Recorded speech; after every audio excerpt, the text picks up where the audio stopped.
das aulas de falência, eu quero falar de dois tópicos: sobre o depósito elisivo e sobre o principal estabelecimento.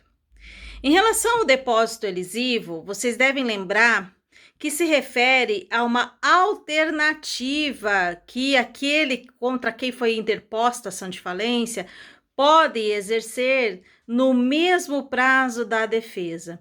Então vamos lembrar que o pedido de falência, ele feita pelo credor, ela deve se basear em uma das hipóteses do artigo 94, que são impontualidade injustificada, execução frustrada ou atos de falência. Uma vez que seja recebida a petição inicial, abre-se o prazo de 10 dias para apresentação da defesa, conforme o artigo 98 da Lei 11.101 de 2005. A defesa ela tem um elenco de matérias que podem ser tratadas no artigo 95 e 96, inclusive o próprio pedido de recuperação judicial. E no parágrafo 1º do artigo 98, também tem-se a oportunidade de realizar o depósito elisivo.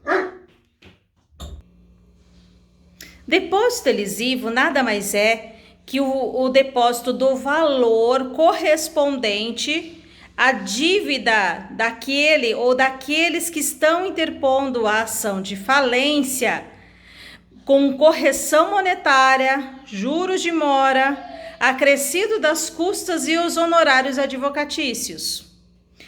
Tem que ser feito na sua totalidade. Este depósito, como o próprio nome diz, ele impede que haja decretação da falência, ainda que haja procedência do pedido, o que significa, ainda que o juiz acolhesse que todos os requisitos para a decretação acontecesse, ele não vai ser declarado, tendo em vista que, com o depósito elisivo, impede-se que haja a decretação, ok? Lembrando uma coisa muito importante sobre o depósito elisivo: só cabe quando os pedidos de falência são baseados em impontualidade injustificada ou execução frustrada, ou seja, quando o pedido foi baseado nos incisos 1 e 2 da lei do artigo 94 da Lei 11.101 de 2005. Alerta, portanto, pessoal, depósito elisivo em ações de falência baseados no artigo 94, inciso 3º, ou seja, baseado nos atos de falência, não cabe depósito elisivo, certo? Da mesma forma que depósito elisivo incompleto também não surte efeitos de não decretação da falência. Tudo bem? Vamos agora falar do principal estabelecimento. Principal estabelecimento, ele vai definir a competência da falência, assim como também vai definir da recuperação judicial. O que se refere ao principal estabelecimento? Ele está tratado no artigo 3º, que vocês devem fazer a leitura, da Lei 11.101 de 2005, e significa que a competência para ajuizamento da ação de falência é do lugar onde estão concentrado o maior número de negociações, onde centralizam-se as maiores ações no sentido de negociações do devedor. A ideia é concentração, a ideia é que haja ali a maior concentração de credores, que é justamente aqueles que se tentem proteger quando se trata de ação de falência, tá certo? Então, principal estabelecimento é a mesma coisa que a sede ou a matriz, como antigamente se falava, do empresário? Não.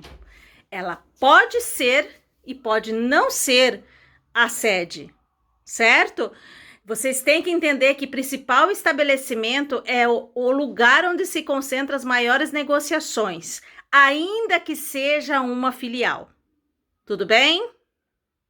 Essa é uma das questões que mais a gente precisa prestar atenção quando a gente fala de falência. Outra coisa importante que eu devo dizer a vocês é sobre a insolvência. No último vídeo, eu destaquei que a insolvência jurídica é insolvência presumida. Lembrem-se, quando um credor entra com uma ação de falência, ele só precisa demonstrar que, presumidamente, aquele devedor está insolvente. Ele não precisa demonstrar contabilmente, ele não precisa demonstrar de uma forma documentada, porque ele não tem acesso a esses dados. É pelos atos e comportamentos que denotam o estado de insolvência que se requer e que se demonstra que ela existe. Tudo bem? Próximo vídeo eu vou falar para vocês da sentença de decretação da falência.